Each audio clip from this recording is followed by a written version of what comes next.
तो दोस्तों सबसे पहले तो आप ये वहम अपने दिमाग से निकाल दें कि अगर हम ब्रह्मचर्य को फॉलो करेंगे तो एकदम से ही कमाल हो जाएगा, एकदम से ही हम सक्सेसफुल होना शुरू हो जाएंगे, हमारी हेल्थ अच्छी हो जाएगी। नहीं, बल्कि अगर आप ज़बरदस्ती सेक्सुअल एनर्जी को रोकने की कोशिश करते हैं कुछ यूट्यूबर्स की वीडियो देखकर या फिर किसी ट्रेंड को फॉलो करने के चक्कर में, तो आपको काफ़ी ज़्यादा नुकसान हो सकता है। अगर आप ये सोच रहे हो कि ब्रह्मचर्य का मतलब सिर्फ इतना है कि अपनी सेक्सुअल एनर्जी को बाहर ना निकलने देना, अपनी बॉडी में स्टोर कर लेना और मास्टरबेशन वगैरह ना करना, तो ये सिर्फ आधा सच है, बल्कि सच्चाई तो कुछ और ही है।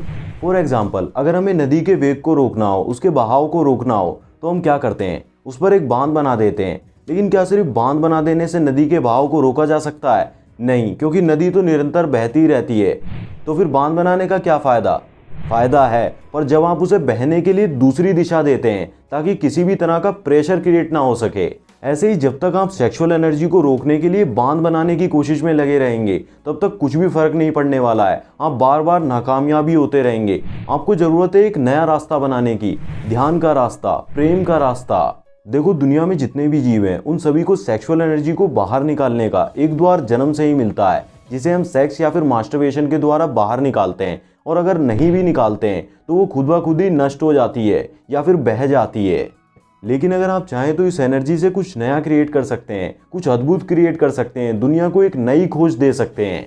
लेकिन उसके लिए आपको इसका द्वार बदलना होगा, जो कि आप विधि अनुसार योगा अभ्यास से और ध्यान से या फिर प्रेम से भी बदल सकते हैं। दोस्तों, गूगल पर अगर आप सर्च करते हो तो ब्रह्मचर्य का एक मतलब ये भी है सेक्सुअल कॉन्टिनेंस, यानी कि यौन संयम।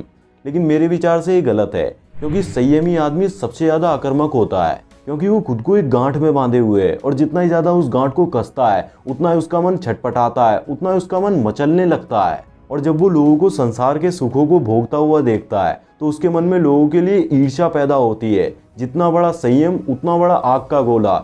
और जब जिस दिन ये गांठ खुलती है तो इससे काफ़ी सारे लोगों को बहुत ज़्यादा नुकसान हो सकता है। अगर आप वाकई में वासना से मुक्त होना चाहते हो तो आपको दबाने की नहीं बल्कि जानने की ज़रूरत है, समझने की ज़रूरत है। ऐसे ही किसी 2-4 यूट्यूबर्स की वीडियोस को देखकर ब्रह्मचर्य फॉलो मत करने लग जाना, इससे काफ़ी ज़्यादा नुकसान हो सकता है। देखो, सिंपल सा कॉन्सेप्ट है, एक बार ध्यान से सुनना। इसी एनर्जी से हम सबका जन्म होता है और ये एनर्जी हमारे हर काम में यूज़ होती है। अगर आप एक जगह से उठकर दूसरी जगह भी जाते हैं ना, तो इस एनर्जी का थोड़ा बहुत यूज़ ज़रूर होता है। और ऐसा भी नहीं है कि ये एनर्जी एक समय के बाद समाप्त होने वाली है। हाँ, एक एज के बाद ये क्रिएट होना बंद हो जाता है, लेकिन हमारे शरीर में निरंतर वीर्य बनता रहता है। पर प्रॉब्लम पता है कहाँ पर आती है? जब हम इस एनर्जी का बहुत ही ज़्यादा यूज़ करने लग जाते हैं, एक्स्ट्रा यूज़ करने लग जाते हैं, इसे बहाने लग जाते हैं।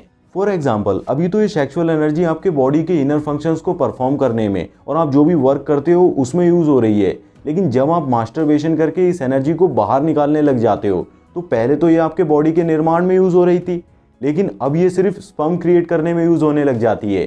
तो फिर आपकी बॉडी की ग्रोथ रुक जाती है, फिर आपकी बॉडी पूरी तरह से डल होने लग जाती है, आपकी आंखों की चमक खत्म होने लग जाती है और आपके चेहरे पर पिंपल्स भी आने लग जाते हैं। तो यहाँ पर दो बातें हो सकती हैं। पहले तो आप ज़बरदस्ती सेक्सुअल एनर्जी को सिर्फ अपने मज़े के लिए, सिर्फ 4 से 5 मिनट के डोपामिन स्पाइक के लिए बहा रहे हो, और दूसरी जब टंकी फुल हो जाती है तो ये अपने आप भी बह सकती है, जिसे हम नाइट फॉल भी कहते हैं। तो दोस्तों, हमें यहाँ पर ये समझ आता है कि अगर हम सिर्फ एनर्जी को स्टोर करने में ही लगे रहेंगे तो हम बार बार फेल ही होते रहेंगे। हमें उसका सही चीज़ों में सही तरह से यूज़ करने की ज़रूरत है।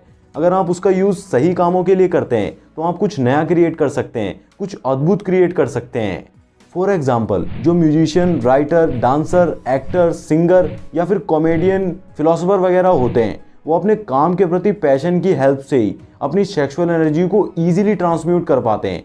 लेकिन जो नॉर्मल लोग हैं वो योगा, मेडिटेशन, फिजिकल एक्सरसाइज जैसे कुछ अभ्यास हैं जिनकी हेल्प से अपनी सेक्सुअल एनर्जी को ट्रांसम्यूट कर सकते हैं और कुछ नया क्रिएट कर सकते हैं। लेकिन इसके लिए उन्हें खुद को तैयार करना पड़ता है। ये एक बड़ा टॉपिक है। अगर आप इस पर एक डिटेल वीडियो देखना चाहते हैं तो हमें कमेंट सेक्शन में ज़रूर बता देना। तो कंक्लूजन यही है कि अभी आपके पास जितनी भी एनर्जी है आपको उसका सही यूज़ करने की ज़रूरत है। मतलब आपको एक बल्ब जलाने की ज़रूरत है। जैसे अगर आप सिर्फ जनरेटर चलाकर छोड़ दें तो क्या उससे रोशनी हो जाएगी? आपको उसका कनेक्शन लाइट से भी तो जोड़ना पड़ेगा। वैसे ही अगर आप सिर्फ सीमन रिटेंशन करना चालू कर दें और अपनी एनर्जी को स्टोर करना चालू कर दें तो इससे कोई भी फर्क नहीं पड़ने वाला है। बल्कि आपको ज़रूरत है एक बल्ब जलाने की, और वो भी कंसिस्टेंटली वर्क करते रहने की, वो भी इम्प्रूवमेंट के साथ। तब जाकर आप कहीं उस एनर्जी का यूज़ कर पाएंगे। तभी आपका ब्रह्मचर्य फलित होगा और आप सेक्स ट्रांसम्यूटेशन कर पाओगे। अब इस वीडियो को देखने के बाद आपके मन में काफ़ी सारे सवाल आ रहे होंगे जो कि आने ही चाहिए, तो आप कमेंट सेक्शन में वो पूछ सकते हो। तो आज की वीडियो के लिए बस इतना ही। मैं मिलता हूँ आपसे नई वीडियो में न्यू टॉपिक के साथ। तब तक आप ऐसी वीडियोस को देखते रहें और शेयर करते रहें। वीडियो को पूरा देखने के लिए धन्यवाद। जय श्री राम, जय हिंद, जय भारत।